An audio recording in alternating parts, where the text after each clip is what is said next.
Welcome back, everyone. Chris Major here again, founder of the Major Factor and all that stuff that you're probably tired of hearing about. So let me get right to it. This is the next in a series of videos that I'm putting together for you about how you actually learn, grow, and change.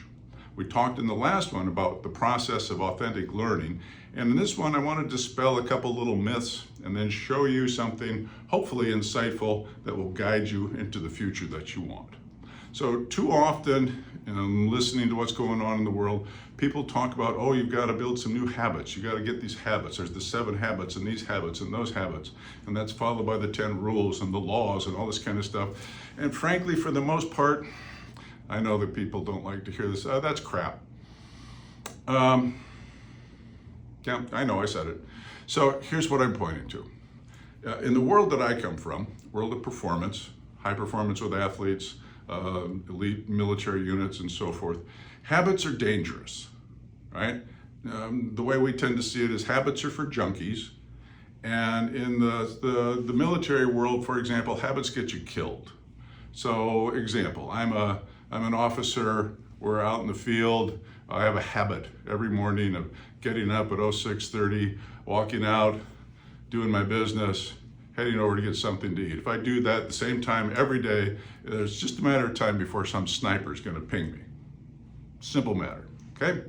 If I'm a football player, right, and I'm a lineman, let's just make this up, I'm a run, doesn't matter. If every time we're going to run a play to the left, I have this habit of kind of twitching one of the fingers on my left hand, the other team will figure that out. Play's not going anywhere.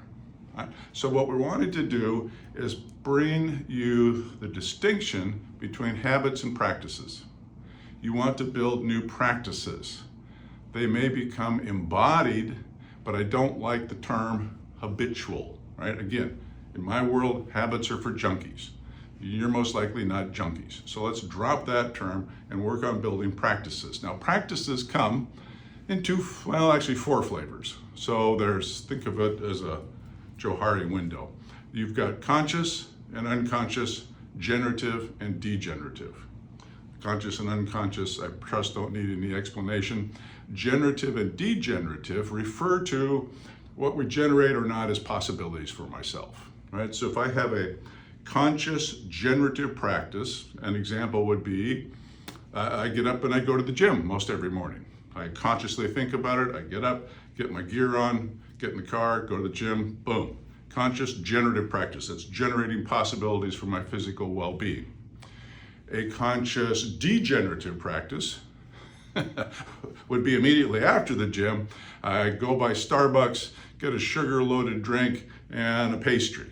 Okay, now I know that's not good for me. I know it's kind of working counterintuitive or counterpurpose to my going to the gym. Oh, but I just can't resist. It's a conscious degenerative practice. Understand? Okay, so what we're after here is building generative practices for you to make your life better. Now, we're not going to go into, all those things about what you might want to do. That's up to you. But what I'm wanting you to understand is that the real work comes in building a set of new practices. You build them, you do them repeatedly, they get to be embodied, and then you can take your game up to the next level after that. That's enough to think about for now. If you're interested in more, again, go to our site, majorfactor.com. We'll be happy to engage with you there. Thanks.